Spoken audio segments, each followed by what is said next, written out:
Hopefully you have a whole bunch of recordings now. You're going to bring them into your DAW, and this is the real fun part. We're going to organize them. So this involves cutting your file down to the individual chunks of audio that you will need. I do this visually a lot of the time, and then also going through and removing anything that you know you don't want to use, and then also putting things on individual tracks according to kind of a sonic category. I'll sometimes group things based on the object, and I'll sometimes group things based on what the instrument is. So like maybe I'll have a track that's all the spoon sounds, or maybe I'll have a track that's all the sounds that sound like kick drums. You don't have to be super specific, and you'll probably keep moving things around as you make your music, but it's good to just roughly sift things into different places so that you can navigate your project. Call this pot hits.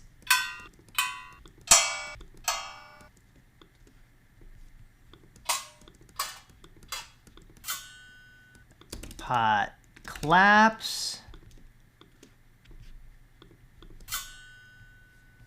And then a bunch of these are a little quiet, so I'm gonna find the next really loud one. Cut that so it's its own segment, and then turn up this clip of quiet stuff. And I can keep doing that in various spots so that a lot of things are brought up to a similar volume. Now we'll keep really roughly chopping a bunch of things and listening. All right, we got a couple pot swipes.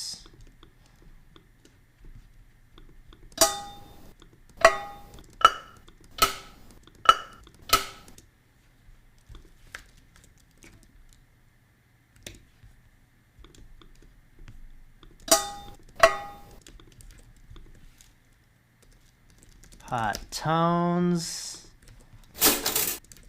Call it like a texture hit.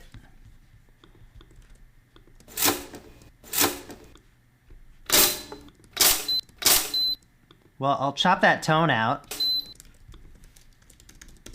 Got a beep category, and we'll count those as texture hit as well. Got some paper towel.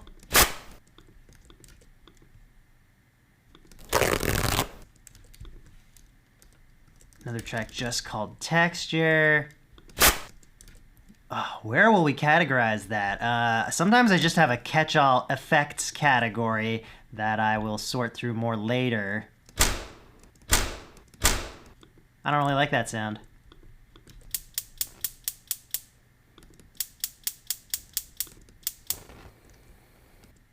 Separate the fire out from here.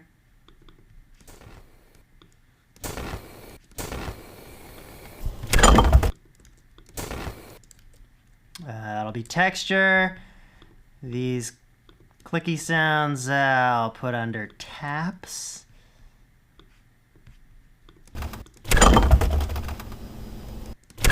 That's the drawer opening, I think. We'll go to texture hit there. No idea what that is, but let's start a kick drum category, because that'll probably be kind of kicky. What's this?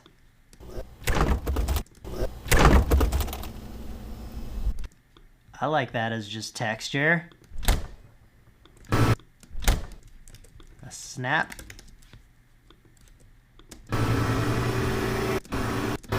We got a microwave. That little piece in between the beeps is cool. Texture for that. This microwave is its own distinct kind of texture, so I'm giving it its own track. I'm sure the way that I use that will be different than the way I use anything else.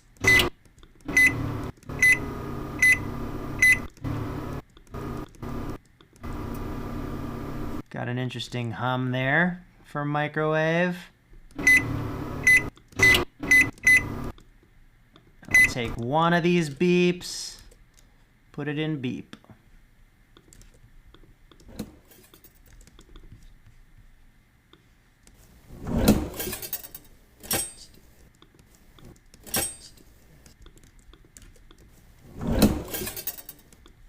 Cool. Oh, those are fun.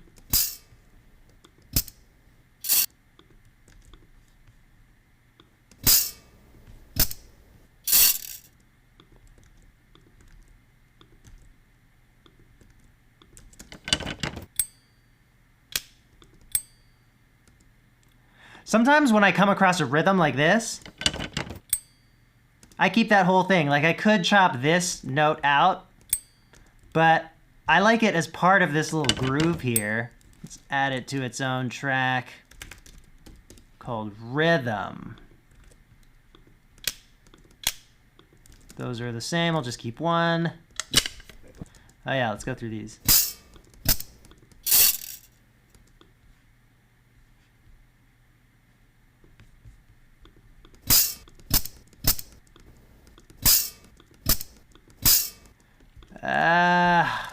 Another general catch-all track, percussion.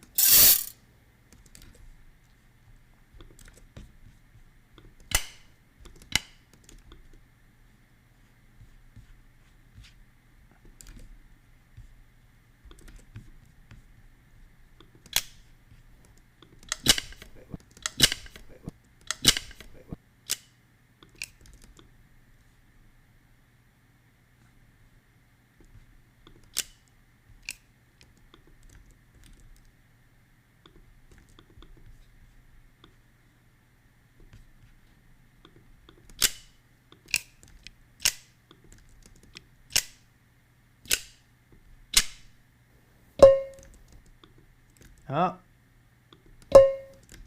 We got another tone. You know what? Because we don't have that many different tonal sounds, I'm just gonna make this a tones track. Those are all kind of snappy. Where did we put snaps?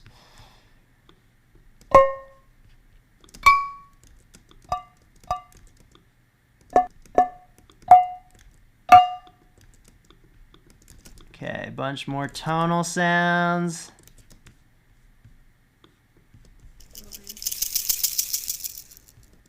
We got shaker.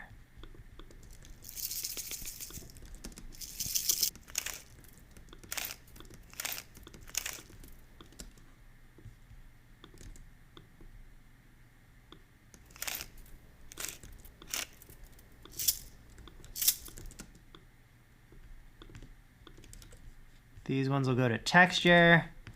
These ones are shaker again.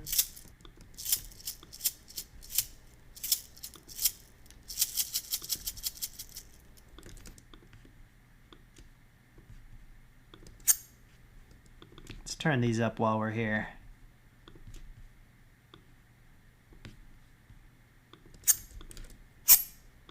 Oh, we got some more swipes. And again, I don't think I need to distinguish between different types of swipes. We'll just call this track swipes.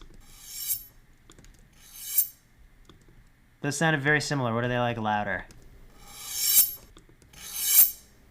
I'll keep both. Swipes. These ones could be louder too.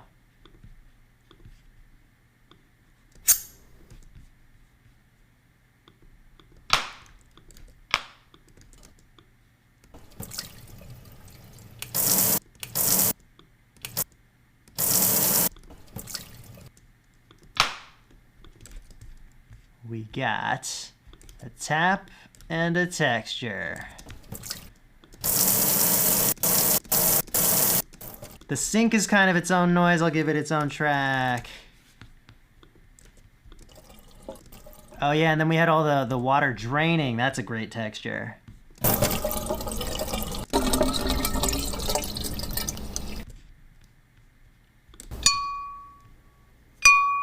More tones. That one's not as good.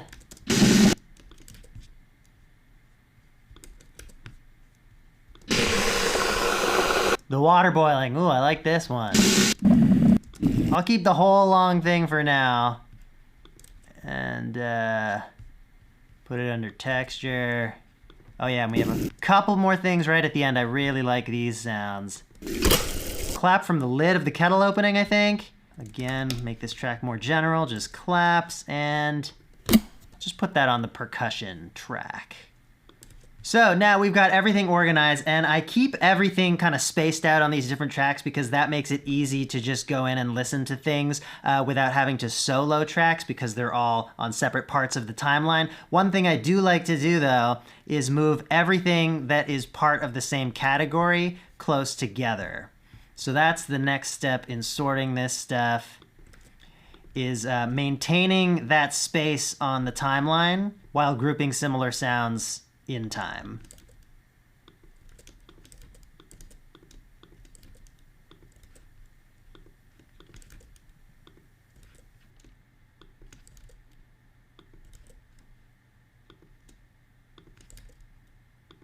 So now having every category grouped together on the timeline, but with their own individual space on the timeline, allows me to see how much I have of everything. And for instance, I'm noticing I only have one little sound in the effects category and not too much more as far as beeps, although the beeps are kind of their own distinct thing. But what was this effect sound?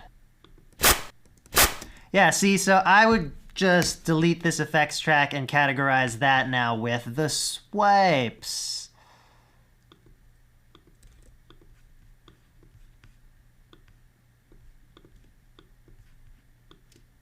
I'm also going to order the tracks in my usual way from low to high, kind of in order from low to high in the frequency spectrum, but also grouped by instrument type. So now we have this nice little layout of all the sounds at our disposal. The project is organized. If there's any particular sound I'm looking for, I know exactly where I can find it. I can also audition similar sounds really easily. I don't have to go hunting through the timeline. All the similar things are in the same place. So let me walk you through all the main ways that I work with samples, and it focuses on a lot of sort of basic DAW functionality. It's a lot of cut and paste, it's volume, it's pitch, it's EQ. And then after that, it's doing all the usual musical stuff, the stuff that we do with instruments, composing and arranging and processing, all of that, we're just working with sounds from our kitchen. You saw me adjusting the volume of individual clips here. We've already gone over mixing, which involves changing the volume of tracks. One thing that I think is important to make note of is changing volume over time. To give you a really quick demonstration, let's put this utility on this track with the texture, and we'll automate the volume to go up over time.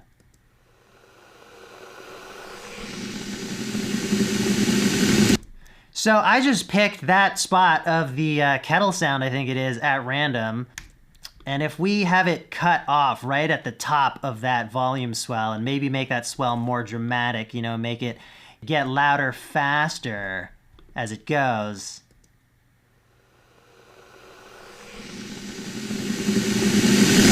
Throw that to our reverb send.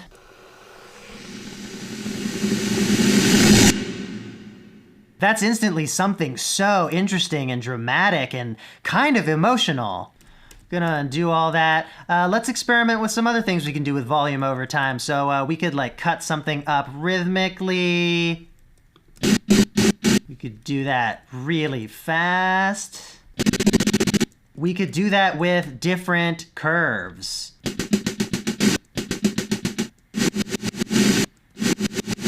So there's tons that you can do to shape a sound with just changing its volume over time.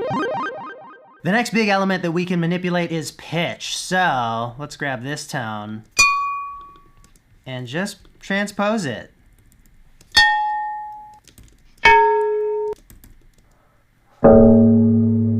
Sounds like a church bell. We could go higher.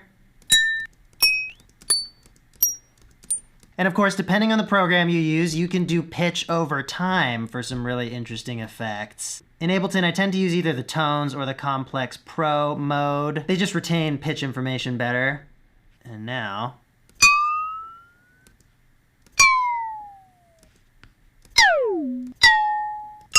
pitch is so fun to play with because it's really transformative. Let me show you some pitch stuff on non-melodic, non-pitched material. We can try something percussive.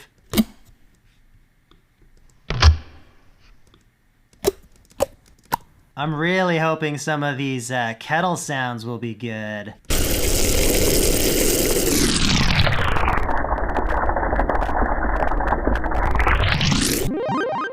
And then the next major element to look at is EQ. Just boosting stuff or getting rid of stuff that's there.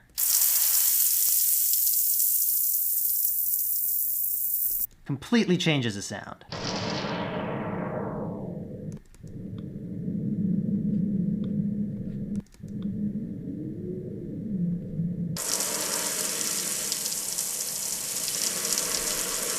And we've looked at volume over time, we've looked at pitch over time. Let's not forget EQ over time, or in simpler terms, a filter.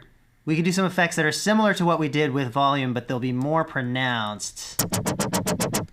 With a little resonance. And as usual, all our different fun shapes apply.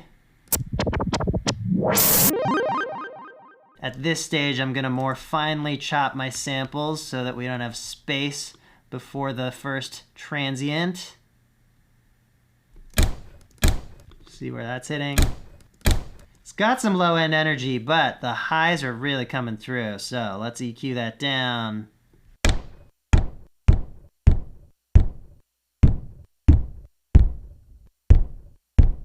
Just trying to feel where some of the most resonant frequencies are. The ones that really feel like they're naturally there in the sound.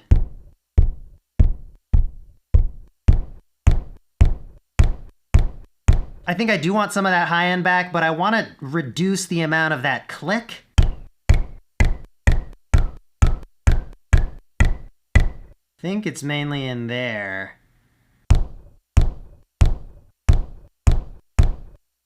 That's a little EQ trick. Boost a really narrow curve and hunt down frequencies that are offensive and then just flip it. I'm not sure if I like that little kind of bonus hit there. I'm gonna remove it and then just fade these two parts together. Let's see how that sounds. Ooh, that's a pretty tight kick.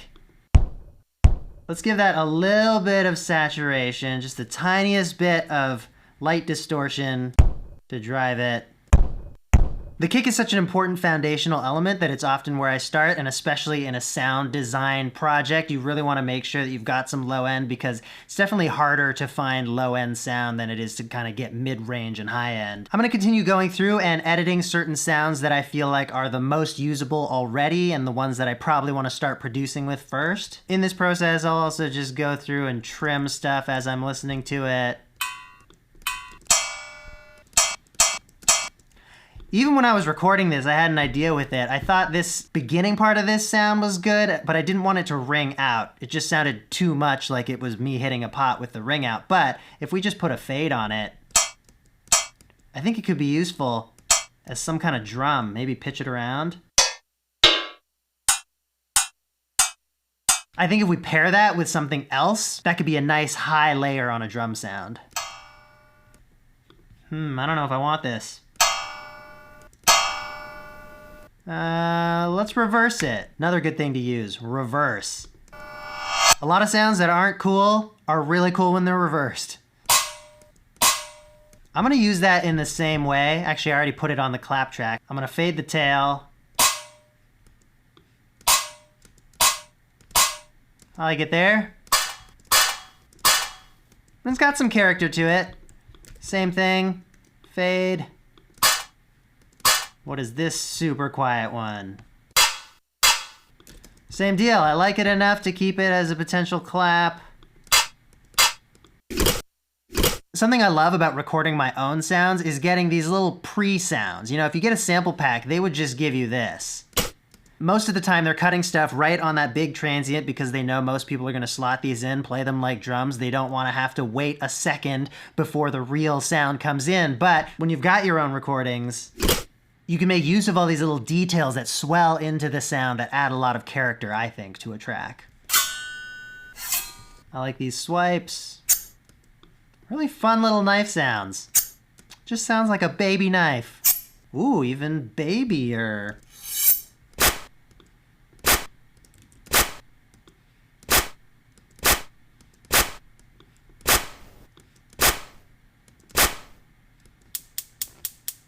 I probably just need one of these, but maybe having them already in kind of a rhythm is a good thing. I'm gonna move these to the rhythm track.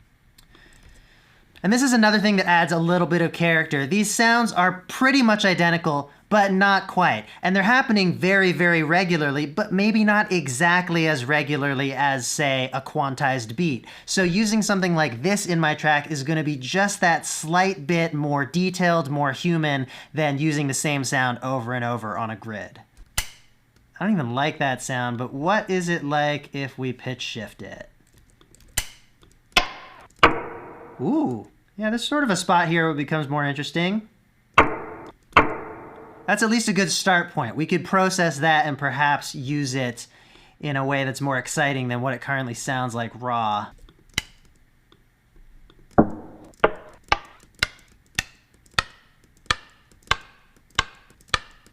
Yeah, a little bit lower and that becomes a nice rim shot.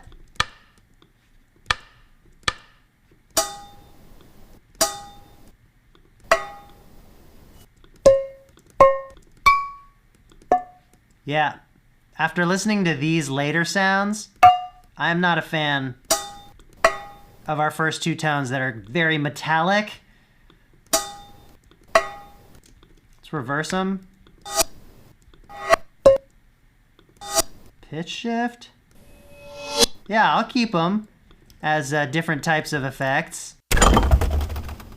And this, I guess, I would put under rhythm too, and I could see myself maybe even doubling up what those little rhythms are doing with other sounds. Because that rhythm, as random as it might sound, there's a lot of physics going on there, you know? That's either opening or closing a drawer, I think, and there's a lot of stuff rattling around there that's kind of settling over time. It really has a lot of qualities to it that are natural and yet difficult to replicate in a DAW. So I think that'll be a cool element to incorporate into my track. Yeah, I'll keep that toaster thing. This I want to cut off real tight.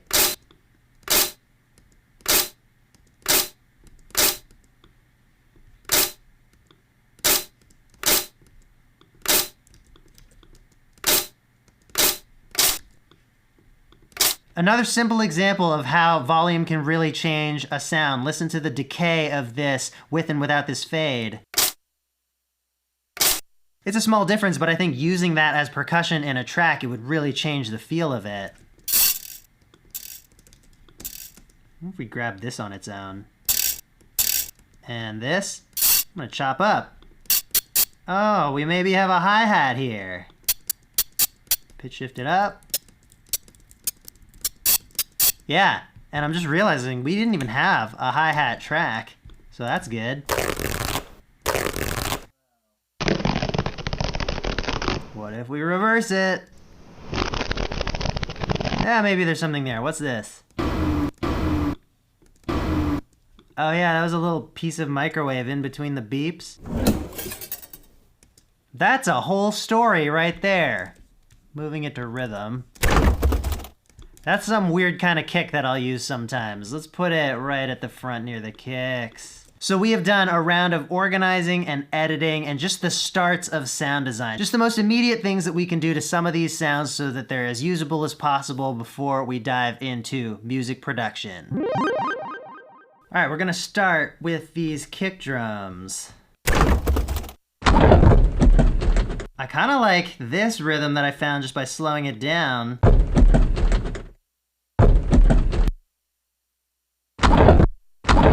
And then maybe we'll use that as like a little fill. So let's make another track. We'll call it Fill. And I'm gonna EQ this one differently because this one will not need low end.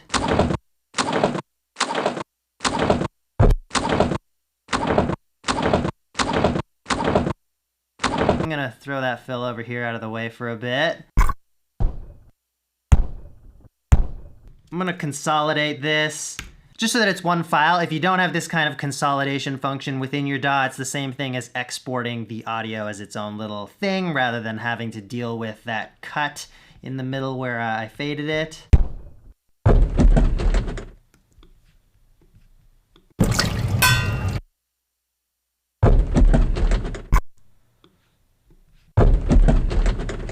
So I did go into my recording with a bit of a vibe in mind. I felt like creating a beat that was a bit on the slower side and very textural. So I'm thinking about starting with this kick. this sort of kick rhythm, I feel like maybe if we just drag our tempo around so that that little click lines up where a snare might go. And let's grab a temp snare sound, one of these hits. Sure. Gonna insert a bunch of silence to work with.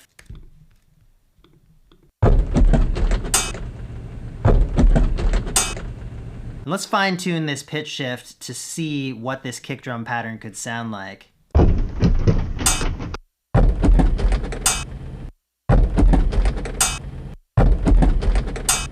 kind of like that. There's a nice roll to it.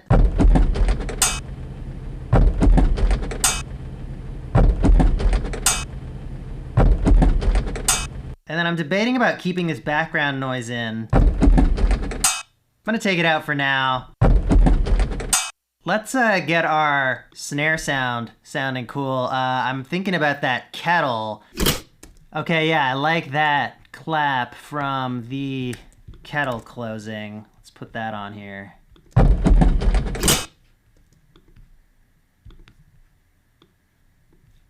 And let's remove this temp one. I don't want that yet.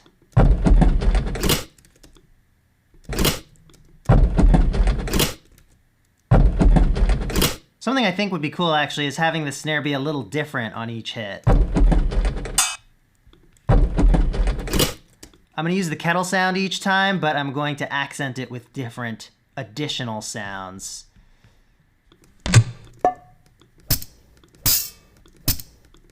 Yeah, I'll grab all of these. Let's see what we can make. A couple new perk tracks, and we'll just do some layering.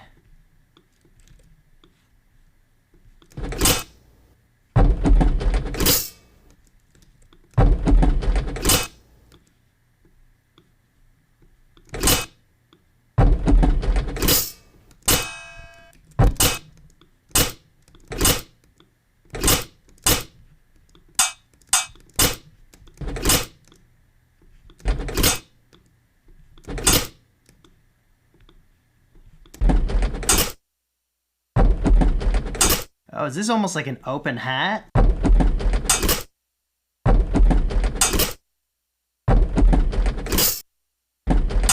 Yeah, okay, I'm stumbling across some rhythms that I like. Now using this first pot hit as a kind of hi-hat sound.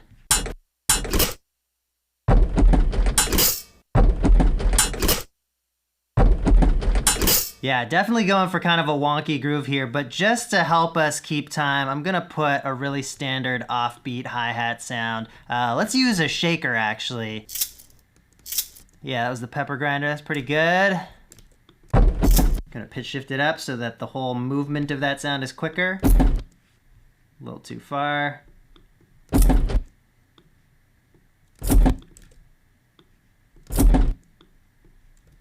That feels like about halfway, maybe slightly earlier.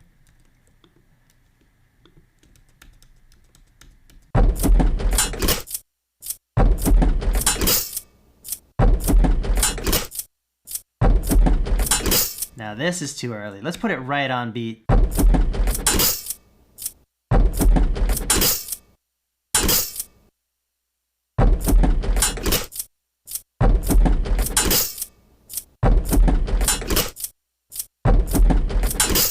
Also, I wasn't happy with this sound.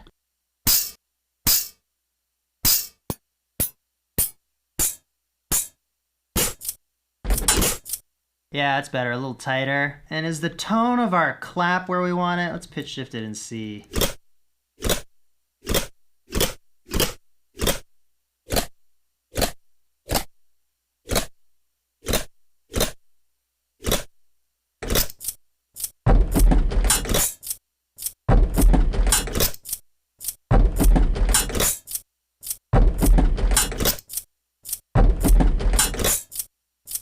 Still want this hat to do a even more offbeat thing.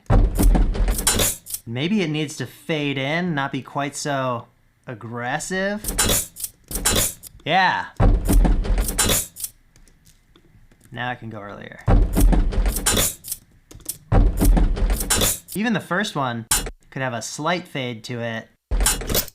just reducing the harshness of that first transient.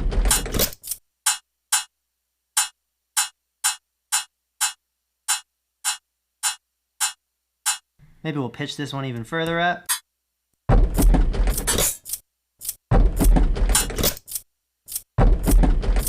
All right, I'm just gonna keep on building drums into this loop. We probably won't use all of them at once, but building onto this one groove and then being able to take away different parts for different sections is a cool approach to take. You can keep on piling stuff onto the same idea and then kind of create new sections subtractively, taking away what's there in different combinations to find different feels. What would be easy to put in? How about that shaker?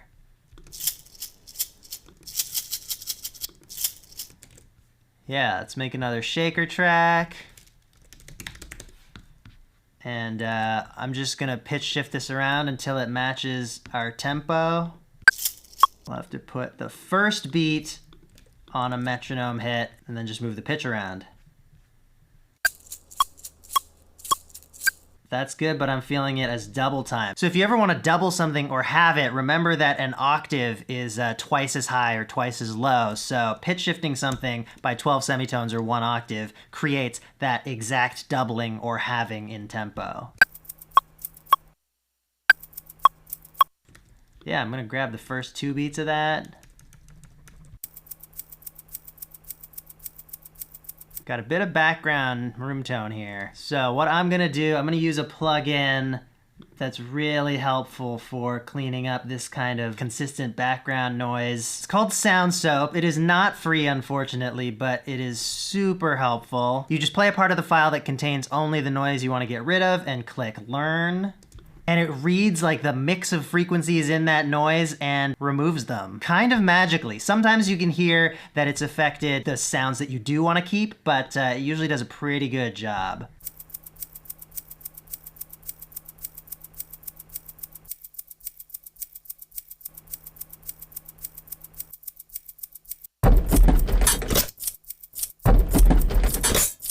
So I'm going to compress this shaker. First of all, I'm going to turn the volume up so there's more for the compressor to chew on.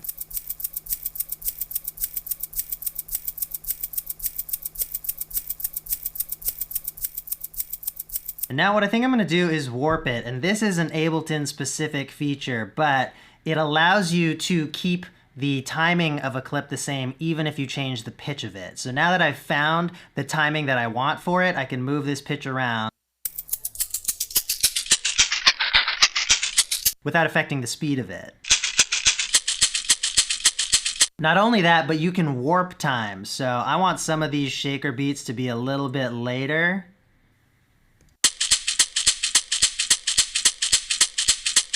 It's got more of a shuffle to it now. Let's hear that in our original beat.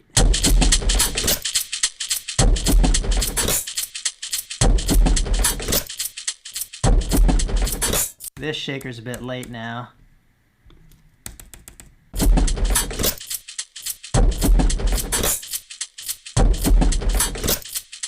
All right, let's keep looking at other sounds we could add in.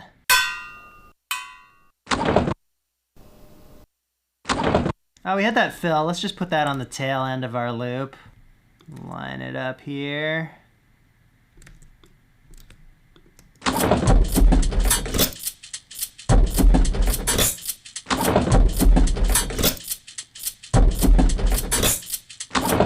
And maybe we want it to start right on beat, so put it there and then just pitch shift it a little to line right up.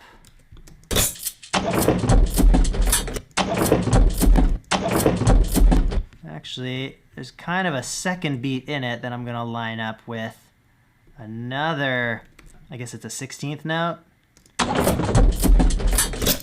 or an 8th note.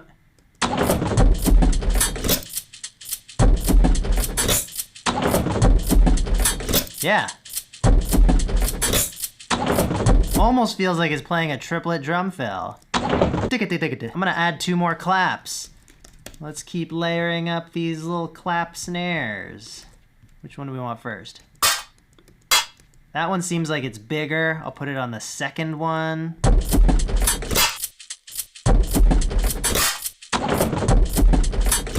Gonna find the exact slightly offbeat position we can put these to create an interesting feel.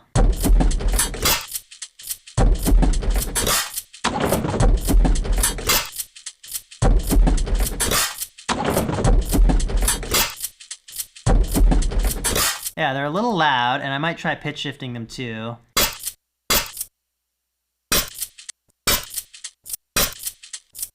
Let's see what we can do with other kick patterns. I'm gonna mute this first kick track.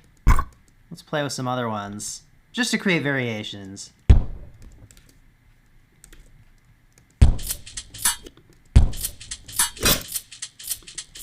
Probably fade this one out.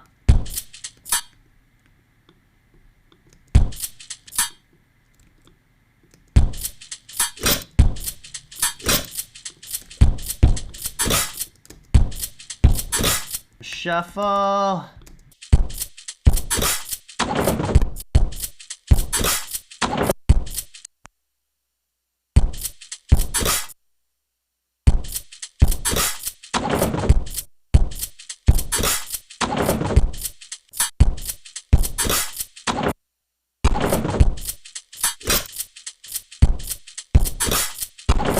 Yeah, I'm feeling this, and I actually want that kick rhythm to be longer, so I'm gonna duplicate this whole pattern and make this change to this kick pattern. It's just gonna be a slight variation, and actually probably get rid of this fill at the midway point, so it'll happen half as often now.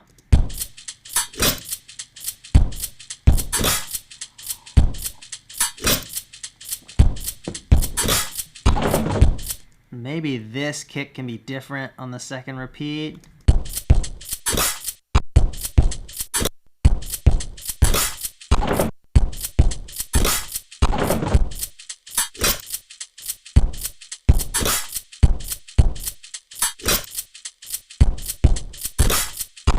Yeah, that's cool. And you know what? Now I'm feeling like this hi-hat is a little short. I'm going to add a reversed sound onto that.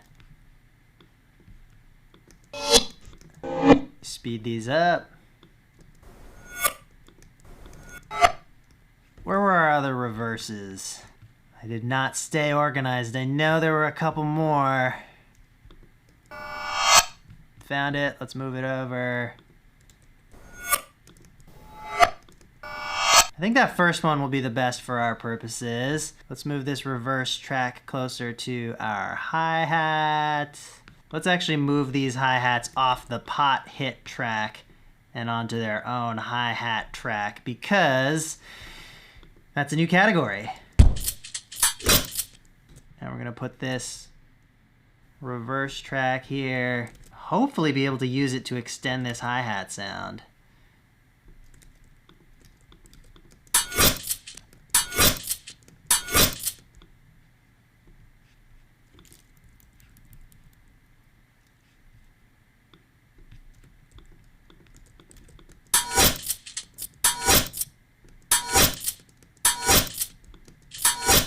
Yeah, that's cool. Let's hear them together. It does kind of feel like it's part of the same single sound now. I'm just going to do some volume automation here because that reversing sound is almost too pronounced. What would this be like?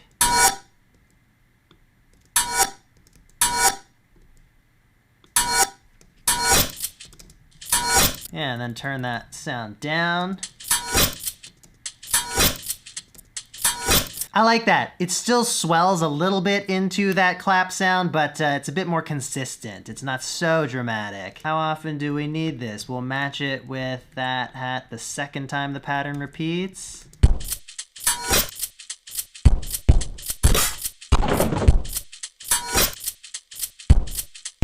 I want to accentuate every other clap. The second one, I do want to be just a bit bigger feeling than the first. Got another clap sound there, but I feel like that's too similar to what we're already using. Let's look on our percussion tracks. Or maybe a snap.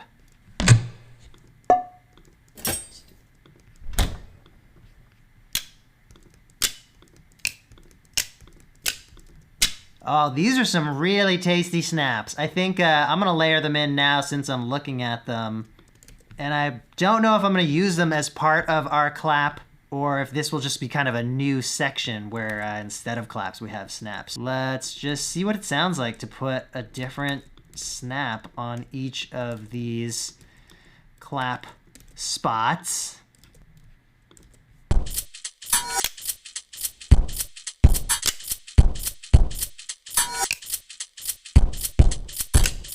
I really like this one. Got a nice tone to it. We should clean these up.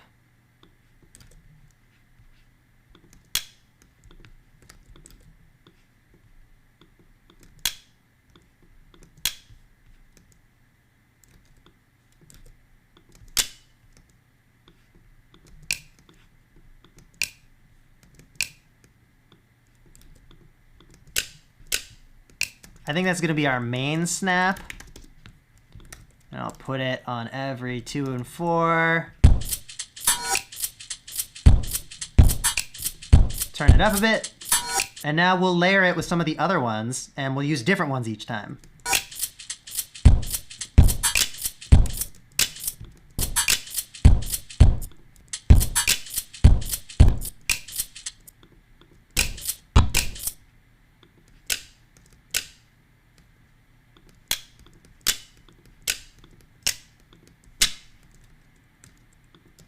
I'm not even a fan of that one. I'm going to delete it.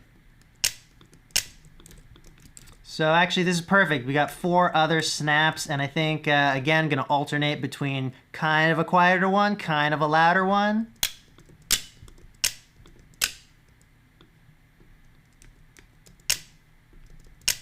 And let's see how these double up.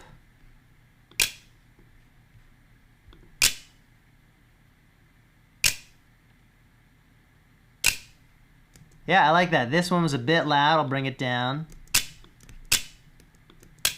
And that one isn't really doing enough for me. I'm going to swap it out for this one. And this one isn't lining up the greatest. That's better.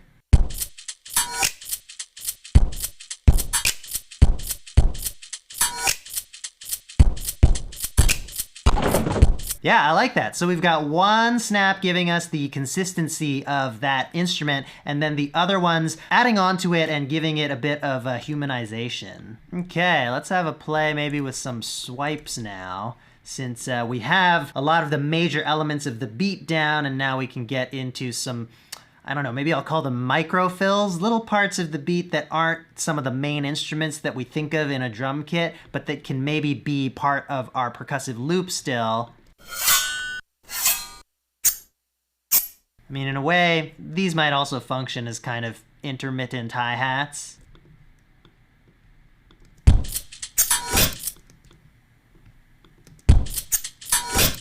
Yeah, I like these little knife swipes. We've got 2 slightly different ones that are in the same sort of general feel.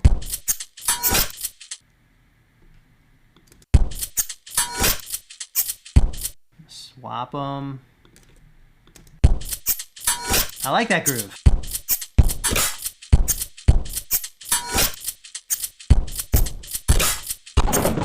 Needs a variation. Let's delete every other one of those.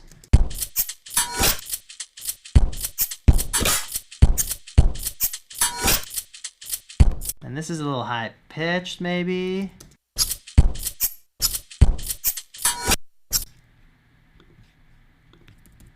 match them. I'm going to turn these down and keep them way in the background, just adding the tiniest bit to the groove that you feel and probably don't immediately pay attention to.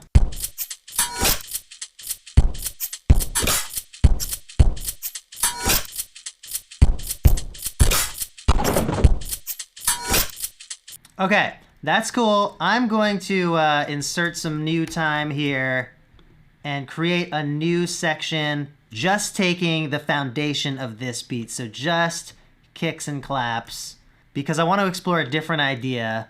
I want to keep the beat sparser and then fill in the space with only those textures. None of this shaker, hi-hat, auxiliary percussion stuff, but getting into some of that like water boiling, maybe some of these little rhythm cuts that I pulled.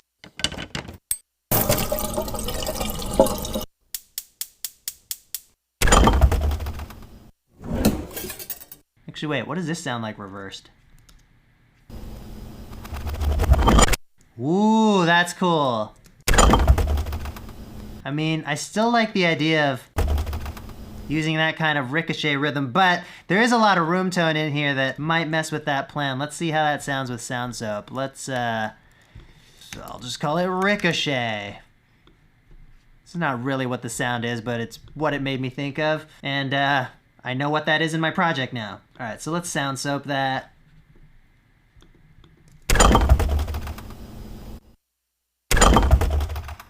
Pretty good. So I want that part on its own. And then I also want to reverse this whole thing. All right, and we can probably EQ the low end out of this.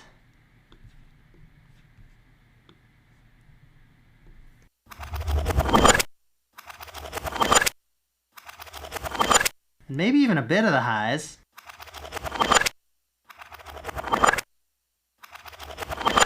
Yeah, something like that feels right. Okay, so now let's have this swell into a clap. And we'll just put our loop brace around this new section. Have this swell into the fourth clap.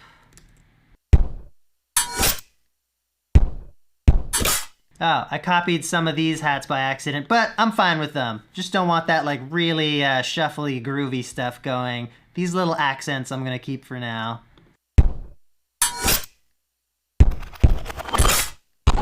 That's fun. And we haven't even experimented with like pitch shifting this or anything.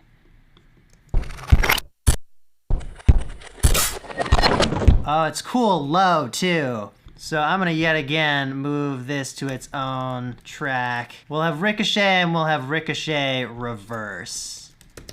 So here's the reversed one. We've got to put the same effects on it. And now I'm gonna render this audio so that these effects are just printed to it in the current pitch that it's at, so that when I pitch shift it, we're not gonna get our room tone back, or we're not gonna be emphasizing or de-emphasizing the wrong frequencies with our EQ. So now I can freely pitch shift this, and the tone that I want should remain there, while the background noise should remain out. What happens if we just have it real slow in the background during some other part of the beat? I mean, it's a really fun texture. I don't think it's quite right there. Let's put it in that spot where it was leading into a clap. But then let's also make a copy of it and just like throw the pitch down, just so we remember to play with that again later. And then what are we gonna do with ricochet not reversed here? I mean, it feels like the kind of thing that you'd want to have kind of decaying after a snare. It's like we hit all this stuff and a bunch of things are rattling around. Maybe after the second one. What if we warp it and we have those rattles kind of getting transposed? We'll have them rising as they play out. We'll need a different warp mode. Oh, but again, I should be printing the effects to audio here. Nothing else on this track, right? Okay, freeze and flatten. And again, if you can't bounce audio within your program, remember you can solo the track and export it as its own file and bring it back in. Now, what does our transpose sound like? Cool. Ooh, that's fun. And I want it to just linger a little longer. I'm gonna time stretch that.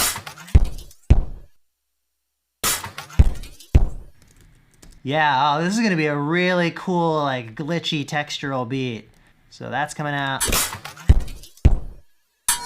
And then, okay, let's keep dropping new fun textures in. Let's work our way through the rest of this rhythm track. Grab them all, get them closer together. bring all of this down to our working area here. Let's put it at the bottom for now. Insert a bit more silence to work with. Okay. So now I have my next handful of sounds that I'm going to see if I can work in. And I'm feeling like if we make this fast... Oh, we could pitch shift it. We could make copies of it and pitch shift it to different places and have different kind of in-between rhythms leading into some of our drum hits. So like, let's make a few copies. I'm going to pitch shift them to completely random amounts that are sort of spread out. Yeah, sure. We've got 6, 12, and 19. You know what? For the sake of experimentation, let's leave them where they just got randomly placed here. And I'm going to cut them off every time they lead into a beat. So from wherever they started, the next kick or snare that they hit, I will cut them off. This one's in between a few, so let's cut it off. Well, let's have it start on this kick and end on that kick. How about that? So we just have these rhythmic bits in between beats. They start sometimes at random, sometimes on a beat, but they always end on a beat. And that gives the impression of being intentional. If this noise that's kind of random ends when something else starts, it feels like it was meant to do that. It feels like it was leading into this next hit.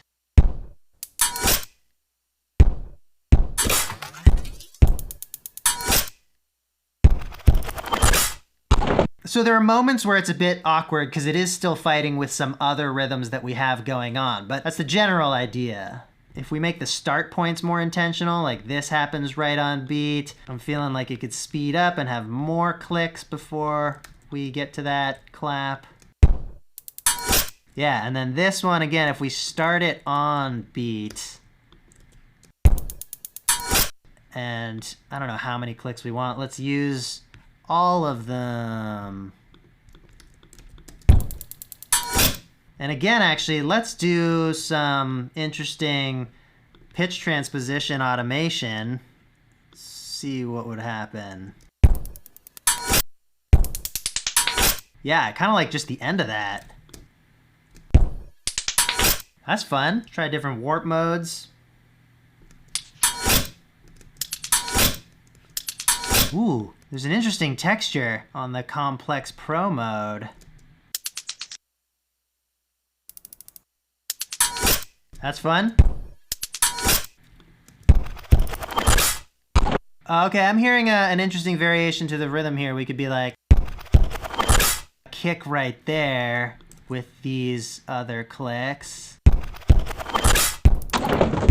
And we'll just speed them right up so that they end leading into our fill there. And some pitch automation here. Yeah, it's almost like a trap hat. Not a very good sounding one, like you wouldn't actually want to use that in a trap song, but for a little glitch accent in our weird texture beat, yeah, cool.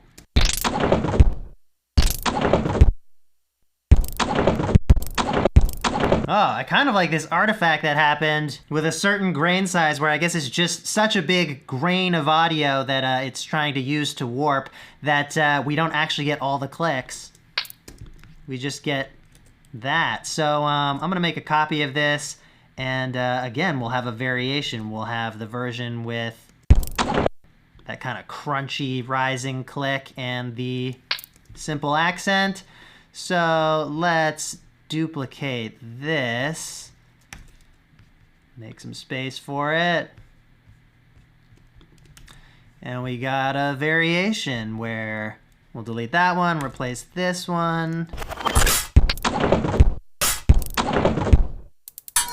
or maybe this one first and this one second, and I'm gonna turn it down a bit. I'm also going to change the color of that clip just to remind myself that this one's different from that one, because on the timeline they'll look quite similar, and I want to remember that, oh, this is actually the full length of our loop. Got to keep track of this stuff. Let's work in the rest of these rhythms. There's 4 more chunks. Oh, yeah, that's fun. Here, I'm gonna duplicate this because we're gonna need another track for all the layering we're doing. So that definitely feels like it's gonna slide into a clap. Where haven't we got something leading into a clap right now? Like maybe there. Although we do have that cool rising sound after it. So let's find one where we don't have anything after the clap, because we do have a cool sound to go after the clap here. Or you know what? This is now looped twice, so we could delete it here. And there's no effects on that ricochet track. And this is kind of a similar sort of ricochet sound in my mind, so I'm gonna put that on the ricochet track. We'll have this lead into our snare. And then, is that the right timing?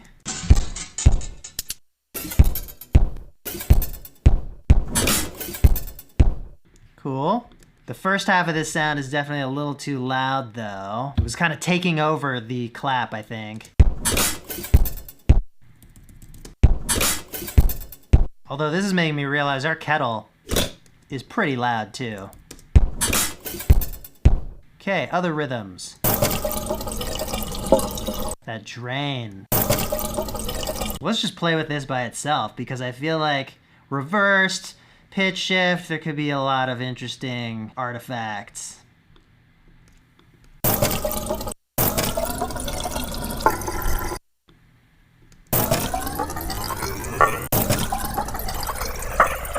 Yeah, it's kind of a riser there, but what does it sound like reversed? I like that more. I think I'm reversing a lot of these textural sounds because that changes transients to these kind of softer sounds where, you know, it's reversed. So instead of having something that's hitting hard, you kind of get swelled into it. We'll do this pitch shift again. I wonder what it sounds like low.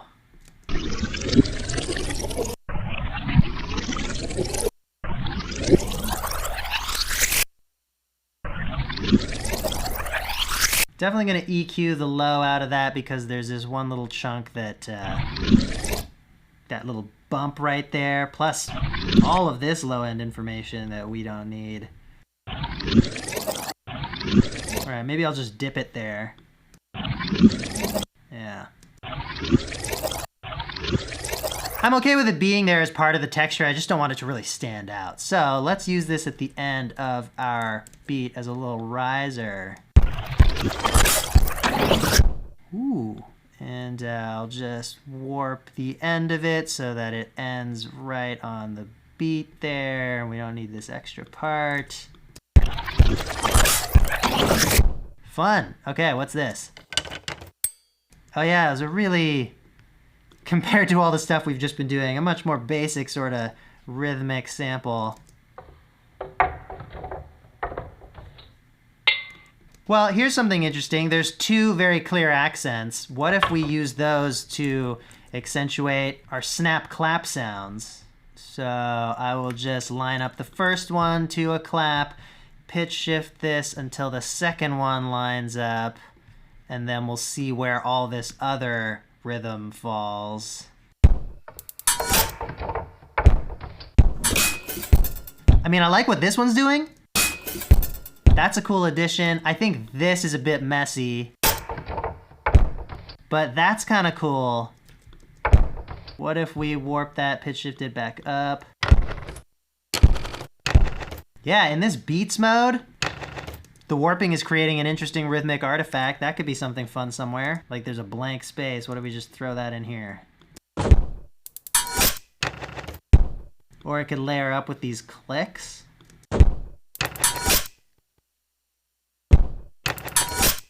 Yeah, that's neat.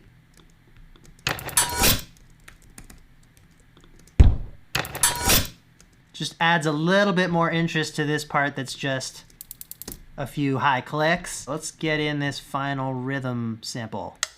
It's almost got like a built-in echo, which makes me think, let's put it as like a little echoing rim shot on some of the snaps.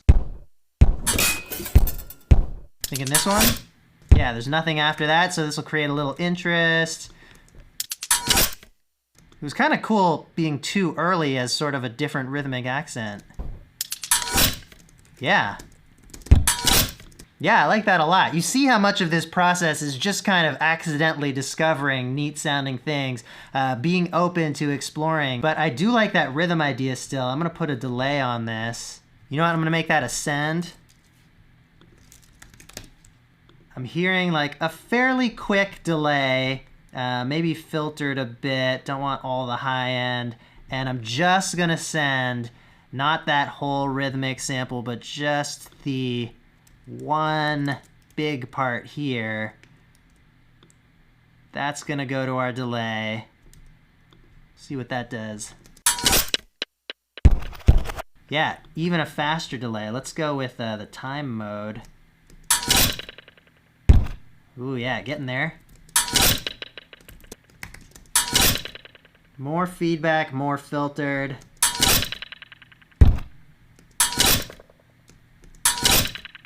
Yeah, and I'm not gonna send it quite so much, but I am also not gonna fade the send quite so much.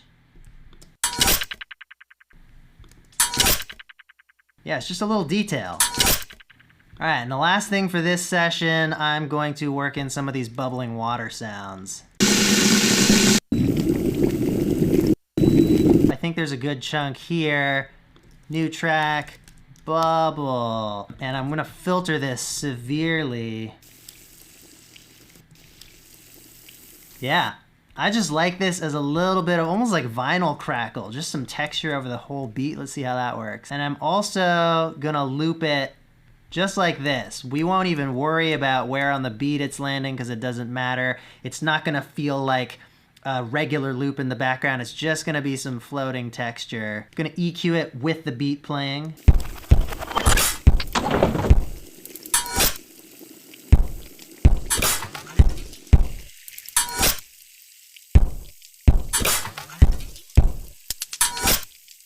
Yeah, I'm gonna turn that down. I'm also gonna sidechain it. Let's put the main foundation elements of the beat into a group, all the kicks and claps. Snap, snap, part, clap, clap, fill, get out of there. And down to the kicks. Group, just call that drums. Let's move these rhythms up. All that auxiliary stuff. So now we can sidechain this texture to the beat. Drums.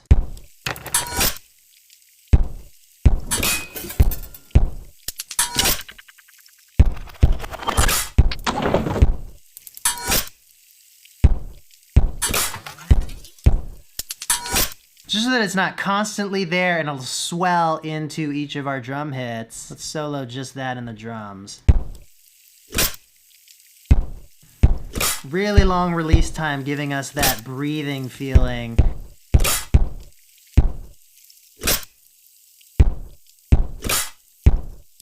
Okay, one final thing I'll go over is melodic elements when you're dealing with samples. So let's go find our tones.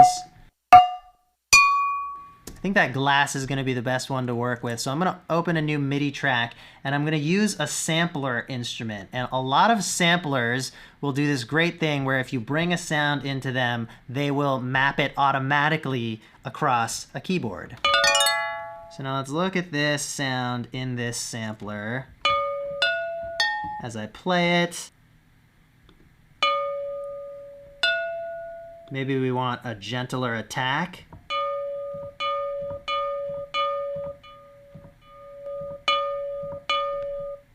Maybe we could remove that harsher beginning part of the sound.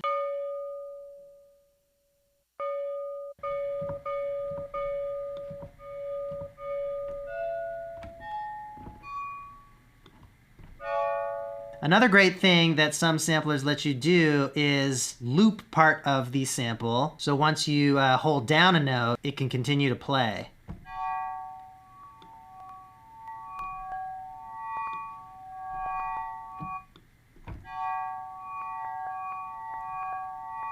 It's good to have a bit of fade in between sometimes so that you avoid those clicks. And you can experiment with the region that you want to loop.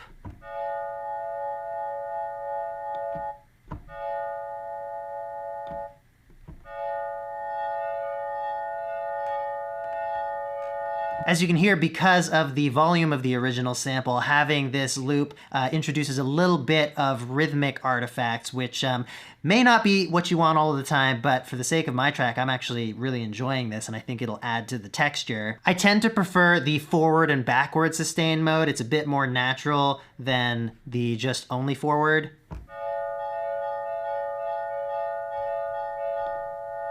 It's a little smoother. So now I have this original sort of synth sound that I can use and play stuff in over top of my beat.